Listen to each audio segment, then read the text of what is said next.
Hey everyone, welcome back to Urban Pro Wrestling. It's great to be back. And once again, we're coming out with another video, and this time we have signed another wrestler. Ladies and gentlemen, Nasir Santana. How are you, man? Hey everybody. Awesome, awesome. It's great to have you, honestly. And so I know it's like super quick, but basically we're just going to kind of be going off the top and seeing how it goes. So with that being said, I love to ask this question first. Um, Out of all things, why professional wrestling? Out of all careers? Professional wrestling was just something that I've always um and I feel like it's not something that you see everybody pursue. Everyone that wants to do basketball, everyone that wants to do football. But I think a lot of people shy away from because they had that stigmatism of, oh, it's fake, so they don't really pursue their dreams. Um, Me, I just threw all caution to the wind and went straight for it. Nice. So with that being said, and clearly that means you've been a wrestling fan for quite some time. Yes. What kind of got you into pro wrestling? Um, First things from childhood experiences to um life that happened maybe like what 3 4 years ago. I think a lot of that ultimately around full circle, and that's what ultimately led me into professional wrestling. Gotcha, gotcha. All right. So you've seen, I'm assuming from like the Attitude Era and on, right? Hmm.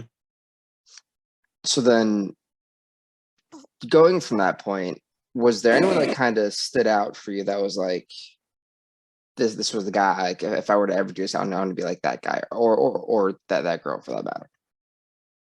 Um, I would say I've always watched wrestling, and I have a couple of those people who I genuinely love to watch, like Rey Mysterio, Shelton Benjamin. But I guess I would say it was when I watched Shawn Michaels for the first time. I was like, yo, I be like that guy. During like championship era or you know, ruthless aggression and on. I want to say ruthless and on. I'm just a huge fan of Michael, his overall work, his technicality, his selling, his workmanship, all that. He inspired me. So now we get into that. Besides wrestling, right? Mhm. And my next question is, was there anything that you would have chose if you didn't do wrestling? Prior to me doing wrestling, I've done music, or I did music, or still do. I'm an artist. I'm a producer. Um, so aside from is either doing music, or I'm always drawing, clothes and coming out with merch and stuff. So I got different avenues. There you go. All right. And well, what I always found interesting because you touched up on Shawn Michaels, you touched on the really ruthless aggression. For you, is Shawn Michaels that is like one of the guys you pattern your style off of because of that technicality? Shawn Michaels, he's guys. There's several other guys who I take inspiration from, whether it's from the old school era. I always find inspiration from everyone that I watch. Gotcha. All right. So then, how do you incorporate that into your arsenal, if you will? I think for me, when I incorporate a lot of things that I've took from, I do it from an emotional standpoint. That way, it can have more of an impact, not just with, but just with the fans overall. Can you dive a little bit deeper into that? Yeah, okay. So with Michael's, when I draw inspiration from everyone, both old school and new school, I would say from a scale of Shawn Michaels to Ricochet, and as far as the aspect of selling, I draw inspiration from both of those guys on both ends of the spectrum. So if there's to be, over the top, or if there's something that's so minuscule but it needs to look bigger than life, then I'll necessarily lean towards the way Michael said. But if it's something that needs to have like a oh my god moment or pop, then I'll lean more so towards Ricochet style of selling. Um, so then with that, um, we've actually put up a lot of things. So then 'cause, you've actually been around Florida quite a bit, believe it or not. Yes, I have So, been around for a while. yeah, because everywhere I've looked, your name has kind of been dropped, which is always a good thing. Yeah.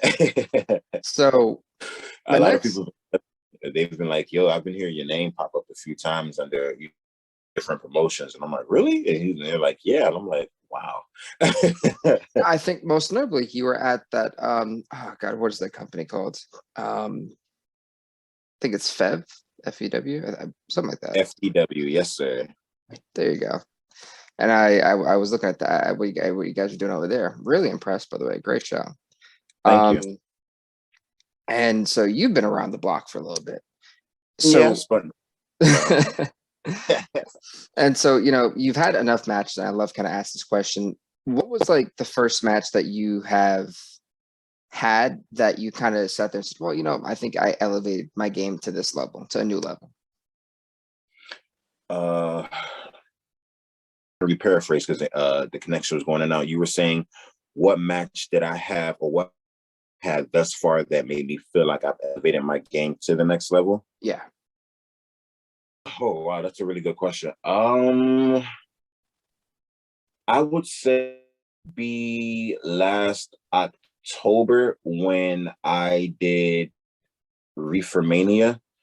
And the only reason why I say that is because I haven't really, I haven't really trained, and I want to say almost going to. So when I came and I did Reformania, and a lot of that stuff I called on the fly in the ring, that just solidified myself. Or to me, that's in a sense, you got this. You're well on your way. You're doing this. You're calling. You're working. You haven't missed a beat. You can still bump. You know, take as much as you did 2 months ago without even being in the ring. So that was. I feel like, okay, well, if I can do this, after missing like 2 months in the, I know I should be good going forward from here. Not saying that I'm not going to continue to, because my biggest thing was if I miss like a week of training, in my mind, I'm beating myself up like, oh, I'm rusty, I'm this, I'm that. So that's just how hard I work towards it. Yeah, wrestling is an ever changing and ever evolving profession, and I think that's been seen throughout the years. We've had different eras. If you're looking outside of just WWE, you've seen how the landscape has changed quite a bit, especially for independent wrestling. Mm-hmm. Um, so I kind of really happy that you brought that up, because my next question leads into training. Was it something that you were just like a natural at, or it took a little while for you to kind of catch your footing? That's that is really a good question. When I first um when I first started training, because I had a natural athletic background, um it came fairly, um and then once I learned how to go into like my basics and everything, I was I took off. I had my first match, I want to say, I debuted in about 3-4 months after I started training. And even then, my first week in training, I was doing, took people 6 months to a year to do. So a lot of stuff I was doing, I was literally by. It's funny. It's like watching your matches. You can tell that you're very not necessarily hybrid. There's a bunch of different aspects to wrestling. You have technical, you have strong. So I there's could so much. You would. All right, because I more so seen a lot of like Rey Mysterio, so I was gonna go more high flying than anything. Yeah, I base my moves on my opponent, which is why I consider myself a hybrid, because two guys bigger than me, I've wrestled guys shorter than me, and for the sake, the psychology of the entertainment, as well as just putting on a good match and things like that, I necessarily go out there and give a head scissors to someone who's shorter than me. Even though might make me look cool, it doesn't necessarily overall enhance the match, because they're gonna have this 6 foot, 6'1" dude giving this guy who's like 5'8" a head. Make no sense. So with that being said, I adapt a lot based on my opponent. So with that, because this is my next question. How important is in-ring psychology to you? Ring psychology is different. It's very I think once you get down to fundamentals, everyone should study, especially if you're a wrestler, if you're green, or if you're a veteran. I believe you should study psychology every day. To me, once I understood psychology, that's what helped me be able to call things on the fly, as well as call audibles. If things don't go, the way they're supposed to go, I can call a quick audible just because I have that psychology in my mind. Right. All right. Damn, that was actually really good. As a psych major, I should probably use that in one of my papers. Well then. Jesus. That's some good. That's great educational note for all of you psych majors out there. Yeah.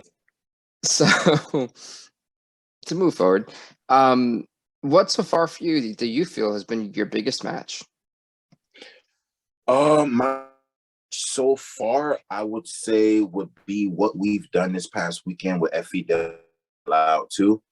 That I would say was one of my biggest matches career, just because of the message behind it, everything that we were able to, the build up to it, the leading up to the event, the actual event itself. I believe it was really good because not only did I, help the green guys, the newer students, showing them, this is what you all can forward.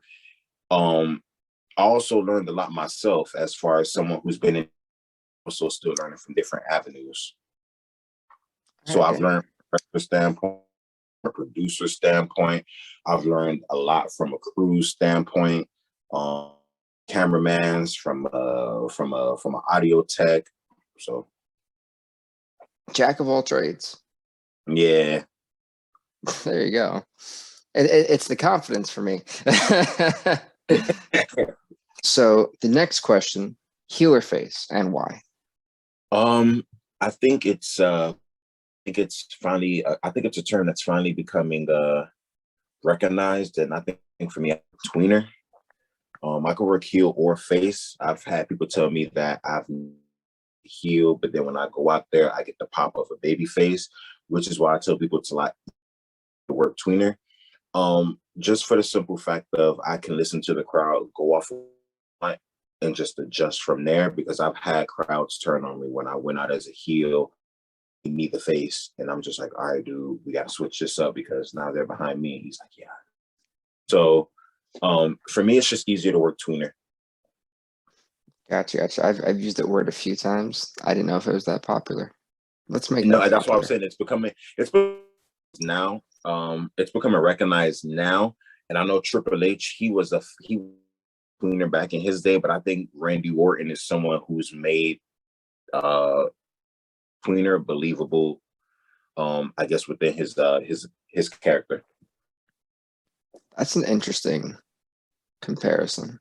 Because like Randy Orton is either psycho or normal. Mm-hmm.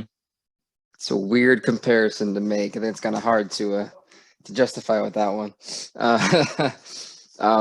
So like, and even when I watch Orton as a baby face, he still has heel.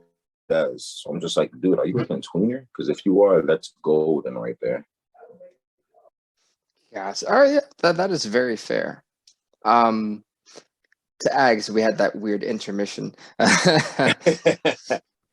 So to follow up with that one, so now I've got to rethink of everything. Yes, your finisher. Let's start there. You guys have a million different names for things than what I know it as, because I'm very textbook. So with that being said, take it away. So my finisher, what I've been seeing for a while was, Sister Abigail, because I always thought that move was beautiful. Just the setup and everything. You take the person for a gracious bow just before they think it's all over. You snap them over and they take a nice bump. But I recently modified it now. So it's a variation STO, but I call mine a scat pack. So do it. I've teased it a couple of times, but I never actually done it. Wait, okay, what was the name of it? The name of the move is called the Scat Pack. The Stat Pack or Scat Pack? Scat. What's a scat? Scat Pack. So you with challengers, chargers, and things like that. The challengers, chargers. So my moniker is I'm the Hellcat hybrid.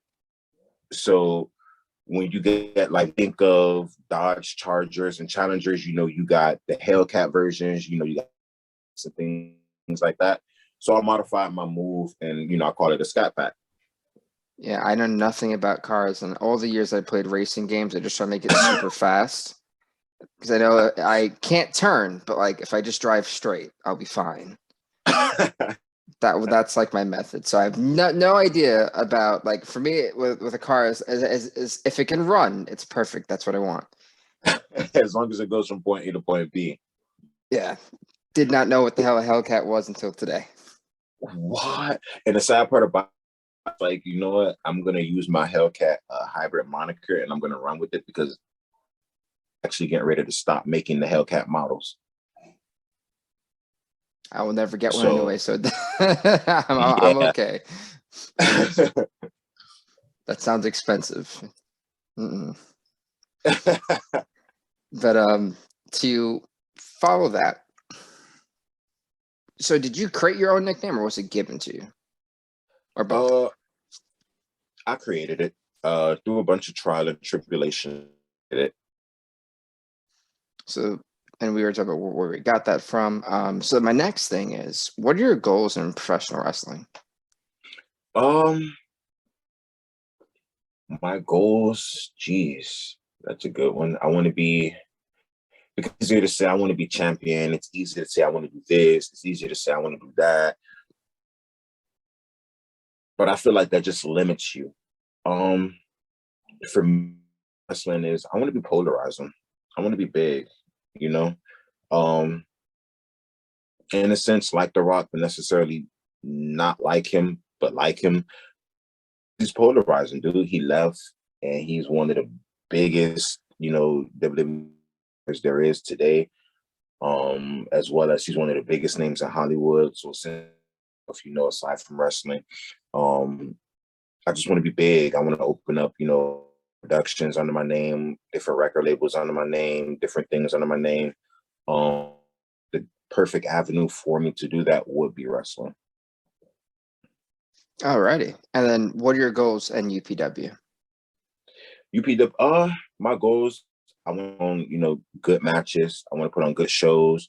I want to work talent, and I just want to bring out of everybody. I want to bring everybody to the, that second or third gear if they haven't reached that yet. I want to bring them to the fourth one. I believe in bringing the best out of everybody. All right. I think that's one of the more unique answers that I've gotten since I've done this series. Champion, and people say I want to do this, but for You'd me, be surprised. It's actually, I've only had that twice.